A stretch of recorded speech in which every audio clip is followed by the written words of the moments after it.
Morning. আশা করছি সবাই ভালো আছেন, সুস্থ আছেন। আমাদের গল্পগুলোর আরও একটি নতুন ব্লগে আপনাদের সবাইকে স্বাগত। ঘড়িতে এখন সকাল 8টা। মিছরি ঘুম থেকে উঠে পড়েছে। ওদিকে আমার বাসি কাজকর্মগুলোও হয়ে গেছে। এখন আমরা তিনজনে নিচে এসেছি আমাদের গাছের আম পাড়বো বলে। আসলে কি বলুন তো, আমগুলো না পুরোপুরি পাকেনি, তবে গত কয়েকদিন ধরে দেখছি এক একটা করে আম হয় বাদুর বা কাঠবেড়ালিতে খেয়ে নিচ্ছে। আর আমগুলো হঠাৎ করে ঝড়ে পড়ে গিয়ে ফেটে যাচ্ছে, তার ফলে ঠিকঠাকভাবে তো খাওয়া হচ্ছে না আর কি। মানে পাকা আমটা যে খাওয়ার ইচ্ছা আমাদের, যেহেতু এই বছর প্রথম আম ধরেছে গাছে, গাছটার তো বয়স বেশি নয়। আমার বিয়ের পরেই এই গাছটি কলম করে লাগানো হয়েছে। আগে গত কয়েক বছর ধরে আম আসছিল, তবে আমটা থাকছিল না, মানে ছোটোতেই পড়ে যাচ্ছিল। এই বছরে দেখছি এতটা বড় হয়েছে এবং প্রায় পাক ধরেছে আমগুলো ভিতরটা হালকা হলুদ হয়েছে, তবে কি বলুন তো পুরোপুরি পাকতে সবুর হচ্ছে না। মানে হয় ঝড়ে পড়ে ফেটে যাচ্ছে, আর না হলে ওই কাঠবিড়ালিতে, আর না হলে বাদুড়ে খেয়ে নিচ্ছে। এই জন্যই আমরা সিদ্ধান্ত নিলাম যে আমগুলো গাছ থেকে সব পেড়ে নেব, আর তারপরে ঘরেই আর কি আমগুলোকে পাকাবো। এই প্রথমবার তো এই গাছটিতে আম এলো, তবে খুব বেশি আম হয়নি জানেন, এই 25-30টা মতন আম ধরেছে গাছে। এদিকে আমার বরকে দেখুন, আম পারবে বলে একটা হাতিয়ারও তৈরি করে নিয়েছে। ওই যে ঘরের কাজ হয়েছিল তখন কিছু পাইপ বেঁচেছিল, একটা পাইপের মধ্যে একটা বোতল কেটে সেই বোতলের কাটা অংশটাকে ঢুকিয়ে আম পাড়ার জন্য একটা বেশ সুন্দর হাতিয়ার বানিয়ে নিয়েছে। যাই হোক, আম মোটামুটি পাড়া হয়েই গেছে। বাকি 3-4টে মতন আম আছে, যেগুলো হচ্ছে ওপর থেকেই পাড়া যাবে, মানে আমাদের ব্যালকনি থেকেই পাড়া যাবে। মিছরি তো সবে ঘুম থেকে উঠেই আম পাড়তে চলে এসেছে, তাই আম পাড়ার এই যে আনন্দটা ওর মধ্যে দেখতে পাচ্ছেন না। আসলে ওর এখনও ঘুমের ঘোরটা কাটেনি, তাই এখনও চুপচাপ শান্ত হয়ে আছে। তবে এই যে ডাঁটালা আমটা ওর ভীষণ পছন্দ হয়েছে, এই আমটাও কিছুতেই হাতছাড়া করছে না। আর ওদিকে আমার শাশুড়ি মা বাড়িতে আছেন, শ্বশুরমশাই আজ বাড়িতে নেই। শাশুড়ি মা আর এদিকে আসেননি, উনি বলছেন তোমরাই আম পাড়ো, যা করবে করো এই আম নিয়ে। আর এই আমগুলো জানেন তো হিমসাগর আম। এদিকে দেখুন দুটো থালাতে আমসত্ত্ব দিয়েছেন আমার শাশুড়ি মা। বেশ কয়েকদিন ধরেই আমসত্ত্ব দিচ্ছেন উনি। ওই আমসত্ত্বগুলো বাজার থেকে কেনা আম দিয়েই দেওয়া হয়েছে। তা আমাদের গাছের এই হিমসাগরগুলো বেশ কিন্তু গন্ধ, এই কাঁচা অবস্থাতেই বেশ গন্ধ লাগছে। যে দু একটা ফেটে গেছে পড়ে, সেই দু একটা দেখলাম ভিতরে কিন্তু বেশ একটা পাকা পাকা ভাব চলে এসেছে, কালারটা আর কি পাকা চলে এসেছে। এখন শুধু পাকার অপেক্ষায়। এই যে এখন ঘরের মধ্যে পাকাবে বলে এইভাবে আর কি জাগ দেওয়া হচ্ছে, তবে কোনো রকম কেমিক্যাল বা কার্বাইড জাতীয় কিছু দেওয়া হয়নি। আমার বর বলছে এভাবেই নাকি ঘরে থাকতে থাকতে পেকে যাবে। আমি জানি না, আমার মনে হয় কার্বাইড দিলে বেশি ভালো হতো, কারণ আমাদের তো ফলের দোকান ছিল, মানে আমার বাবার ফলের দোকান, তো যেহেতু বাবা দেখতাম কলা কার্বাইড দিয়ে পাকাতো, আর খুব তাড়াতাড়ি পেকে যায় জানেন কার্বাইড দিলে। এই ধরুন 2-3 দিনের মধ্যেই কলা পেকে যায়। তো এই জন্য হচ্ছে আমি জানি কার্বাইড দিয়েই ভালো পাকে। তো আমি আমার বরকে বললাম, ও বলল না এভাবে দিলেও পেকে যাবে, হয়তো এটাতে একটু সময়টা বেশি লাগবে। যাই হোক, রান্নাঘরে চলে এসেছি। সকালে অনেকটা টাইম কিন্তু ওইদিকে ওয়েস্ট হয়েছে, এখন খুব তাড়াতাড়ি কাজকর্ম করতে হবে। আগে রান্নাঘরে এসেই মিছরির জন্য দুধ গরম করলাম। ঘুম থেকে উঠেই তো আম পাড়তে চলে গেছে, এখনও দুধের বায়না করছে।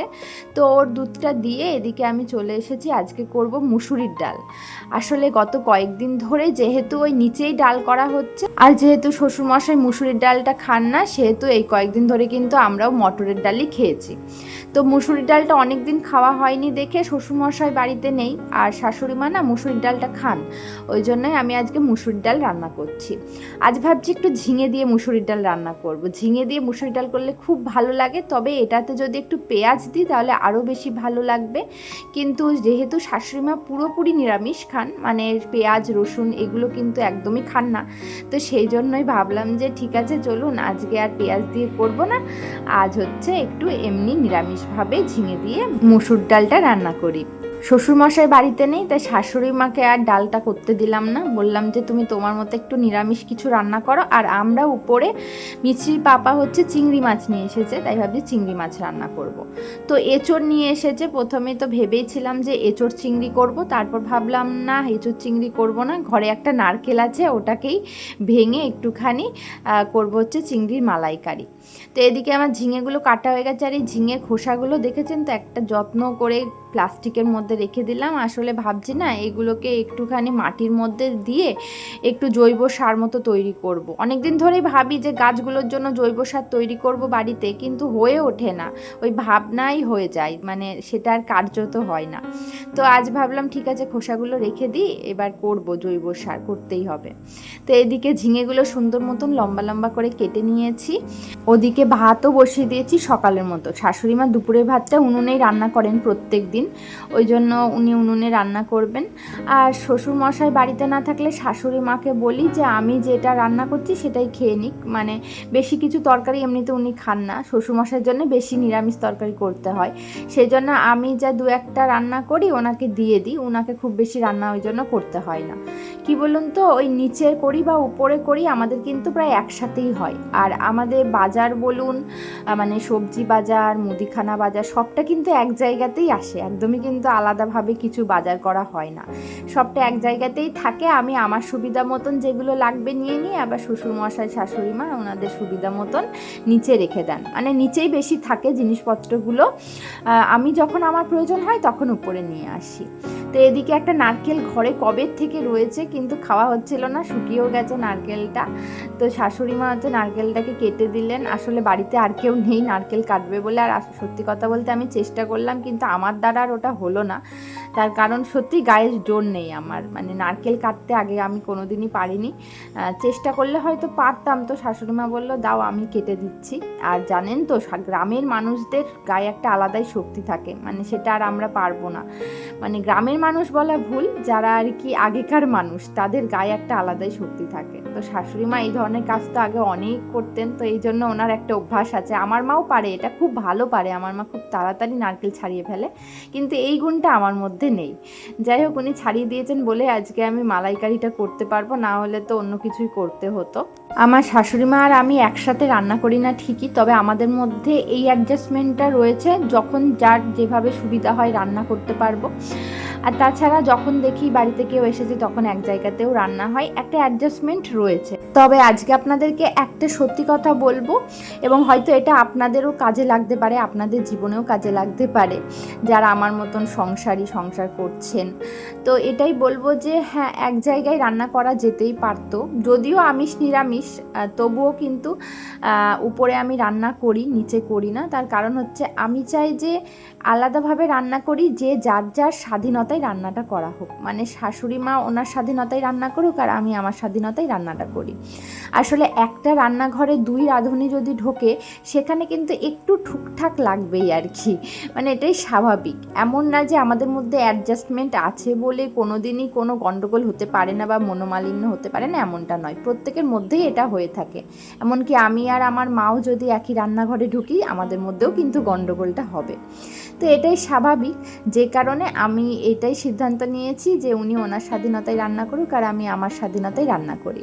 তো ওনার যেগুলো পছন্দের রান্না বা উনি যেগুলো ভালো পারেন সেগুলো উনি করেন, আর যেগুলো মাছ মাংস সেগুলো তো আমি করি, কোনো সময় নিরামিষ রান্নাও যেমন আজকে করলাম, একটু ডাল করলাম, তো এইভাবে আমিও করে থাকি। তবে একসাথে রান্না করতে গেলে কি হয় বলুন তো, মানে চোখের সামনে দেখা হয়, তো ওই জন্য হয়তো আমার কিছু খুঁত উনি ধরেন বা ওনার কিছু খুঁত আমি ধরি, বা এটাও হয়ে থাকে যে উনি হয়তো ঠিকঠাকভাবে রান্নাঘরটা পরিষ্কার রাখলো না, যেটা আমার পছন্দ না, মানে আমি যেহেতু সবসময় একটু পরিষ্কার পরিচ্ছন্ন থাকতে পছন্দ করি, সেহেতু হয়তো আমার চোখে সেটা খারাপ লাগলো, হয়তো সেটার জন্য আমি কিছু বললাম, বা ওনার এই আমার কোনো রান্না পছন্দ হলো না সেটার জন্য উনি হয়তো আমাকে কিছু বললো যে এটা এইভাবে করলে ভালো হতো। তো এমনভাবে এক জায়গায় রান্না করতে করতে কি বলুন তো একে অপরের প্রতি না একটু তিক্ততা চলে আসে, মানে কেউ কারোর কাজ হয়তো পছন্দ করে না, এরকমটা হয়ে থাকে, দেখবেন আপনাদের মধ্যেও হয়তো হয়ে থাকে। যে কারণে এই তিক্ততা থেকে বাঁচা যাবে এই একটাই সলিউশন, যে আলাদাভাবে যে যার স্বাধীনতায় রান্না করো। আমাদের বাড়িতে কিন্তু রান্না একসাথেই হয়, এটাকে না আলাদা রান্না বলা চলে না। যেহেতু আমি যেটা রান্না করছি শাশুড়ি মাকে দিচ্ছি, আবার শাশুড়ি মা ওই যে এঁচোড় রান্না করেছে নিরামিষ করে, ওটা কিন্তু আমাদেরকে দেবেন।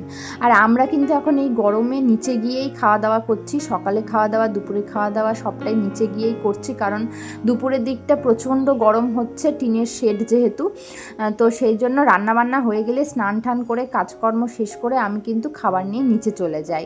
তো বেশিরভাগ সময় খাবারটা তো নিচেই থাকে, নিরামিষ খাবারগুলো, শুধু মাছ টাছ যেগুলো উপরে করি বা মাঝে মধ্যে তরকারি ডাল এগুলো করলে না নিচে নিয়ে চলে যায়, একসাথে নিচেই খাওয়া দাওয়া হয়। তো এই অ্যাডজাস্টমেন্টটাই হচ্ছে বড়, যে একে অপরকে বোঝা। আর এক জায়গায় থাকলে আর এক জায়গায় রান্নাবান্না করলে আমার মনে হয় একে অপরকে ঠিকঠাকভাবে বোঝা যায় না, তখন ওই যে মনের মধ্যে একটা তিক্ততা চলে আসে, একটা বিরক্তি চলে আসে। আমি মনে করি সম্পর্ক দূরে থাকলেই বেশি ভালো থাকে। তো আমি এটা নিজের জীবনে উপলব্ধি করেছি, জানি না আপনারা আপনাদের জীবনে কতটুকু উপলব্ধি করেছেন। আমরা উপরে আসার পর থেকে আমার শাশুড়ি মা আর আমাদের মধ্যে কিন্তু কোনো রকম তিক্ততা নেই, বা নিচে ছিলাম তখন যে খুব তিক্ততা ছিল তা নয়, তবে মাঝে মধ্যে মানে একে অপরের মানে পছন্দগুলোকে অপছন্দ করতাম, এটাই হচ্ছে তিক্ততা একটা, একে অপরের কাজগুলোকে অপছন্দ করা। তো মানে একে অপরের কাজ অপছন্দ তখনই হয় যখন সবাই সবার স্বাধীনতায় কাজ করতে চায়। আমি আমার স্বাধীনতায় কাজ করতে চাই, উনি ওনার স্বাধীনতায় কাজ করতে চায়। তো আমি যেভাবে কাজ করি সেই কাজের পদ্ধতিটা হয়তো ওনার পছন্দ হয় না, বা উনি যেভাবে কাজ করে সেই কাজের পদ্ধতিটা হয়তো আমার পছন্দ হয় না। এটাই স্বাভাবিক, আমরা সবসময় নিজের চয়েসটাকেই মানে সবথেকে বেশি গুরুত্ব দিই আমরা প্রত্যেকেই। তো সেই জন্যই আর কি এই তিক্ততা কিন্তু চলে আসে। তাই আমি বলবো যে এক রান্নাঘরে দুই রাঁধুনি মানেই কিন্তু মানসিক তিক্ততা, মনের মধ্যে তিক্ততা চলে আসে। তাই এভাবে যদি আমরা অ্যাডজাস্টমেন্ট করে থাকতেই পারি উপর নিচে, তাহলে কিন্তু কোনো সমস্যা নেই। হয়তো উনি রান্নার ব্যাপারে একটু খুঁতখুঁতে, আর আমি হচ্ছে পরিষ্কার পরিচ্ছন্নতার ব্যাপারে একটু খুঁতখুঁতে। হয়তো আমার সমস্ত রান্না ওনার একটু পছন্দ হলো না, অপছন্দ হলো, বা ওনার যে পরিষ্কার করার ধরনটা বা রান্নাঘরের সব কিছু গুছিয়ে রাখার ধরনটা যেটা আমার পছন্দ নয়। দেখুন ওই রান্নাঘরটাতে তো আমিও রান্না করতাম, এবার গুছিয়ে রাখারও একটা ব্যাপার থাকে রান্নাঘরটাকে। এই যে আমি যেমন উপরে রান্নাঘরটাকে এত সুন্দরভাবে গুছিয়ে রেখেছি, তো এইভাবে গুছিয়ে আমার রাখতে ইচ্ছা করতো বলেই মনের মধ্যে একটা সব সময় ইচ্ছা ছিল যে গুছিয়ে রাখবো, কিন্তু সেটা নিচের ঘরে আমি পেরে উঠতাম না, যেটা এখন আমি উপরের ঘরে নিজের মতন করে পুরোটাই নিজের মতন করে আমি সাজিয়েছি, গুছিয়ে রেখেছি। আর এই পরিষ্কার পরিচ্ছন্নর ব্যাপার, এটা তো আপনারা নিজেরাই দেখতেই পাচ্ছেন যে আমি কতটা মানে ঝকঝকে রাখি আমার রান্নাঘরটাকে, যেই আসে সেই বলে যে অনেক পরিষ্কার পরিচ্ছন্ন। তো এটাই আমি পছন্দ করি, যেটা হচ্ছে ওই নিচে থাকলে একসাথে হয়ে উঠতো না আর কি। মানে আমি হয়তো পরিষ্কার করছি, আবার একটু পরেই দেখলাম নোংরা হয়ে গেল। তো এই ব্যাপারটা এখন আর হচ্ছে না, যেই কারণে আপনাদের সাথে এই ব্যাপারটা আমি শেয়ার করলাম। অনেকেরই হয়তো এই অভিজ্ঞতা জীবনে এসেছে, বা অনেকেই হয়তো সাংসারিক জীবনে এই তিক্ততায় ভুগছেন। অনেকেই ভাবছেন যে এর উপায় কি করে বের করব, এর কি সমাধান পাবো। তো আমার মনে হলো হয়তো আমার মতন অনেকেই ভুক্তভোগী রয়েছেন। আমি বৌমা বলে যে আমি শুধু বৌমার পক্ষ থেকেই বলবো যে আমি ভুক্তভোগী, তা কিন্তু নয়। বৌমার সাথে সাথে কিন্তু শাশুড়ি মায়েরাও একই রকমভাবে ভুক্তভোগী। আসলে ওনারা এত বছর ধরে যেইভাবে কাজকর্ম করে এসেছেন, এখন নিশ্চয়ই আমাদের মতন করে ওনারা করবেন না, ওনাদের সেই একই রকমভাবে যেভাবে করে আসছেন সেভাবেই করবেন। আর আমরাও তো আমাদের মতন করে একটু সংসারটাকে সাজিয়ে গুছিয়ে নিতে চাই। আমরাও চাই যে আমরা সংসারে, আমরা রান্নাঘরে একটু স্বাধীনতা পাই। তো এটাই হচ্ছে মেন কথা, যে প্রত্যেকেরই জীবনে এই যে সংঘর্ষ, এই যে তিক্ততা আসে, যেটা আপনারা কিভাবে সমাধান করবেন সেটার কিছুটা উপায় আপনাদের সাথে আজকে আমি আমার জীবনের কিছুটা গল্প দিয়ে শেয়ার করলাম। আমার জীবনে যেই অভিজ্ঞতা হয়েছে সেটা আপনাদের সাথে এভাবেই শেয়ার করলাম। আশা করছি এই অভিজ্ঞতা এবং এই অভিজ্ঞতার যে সমাধান সেটা আপনাদের পছন্দ হয়েছে এবং ভিডিওটি ভালো লেগেছে। আমার রান্নাঘর তো পরিষ্কার করা হয়ে গেছে, এখন যাচ্ছি রান্নাঘরে যে দুটো বালতি রয়েছে, মানে একটা ডাস্টবিন ময়লা ফেলা আর একটি অবশিষ্ট খাবার ফেলার বালতি, নিচে দুটোকে নিয়ে গেলাম, এবার ভালো করে পরিষ্কার করে তারপরে উপরে নিয়ে আসলাম। যাই হোক, আজকের ভিডিওটি আশা করছি আপনাদের ভালো লেগেছে। দেখা হচ্ছে পরের ব্লগে। সকলে ভালো থাকুন, সুস্থ থাকুন।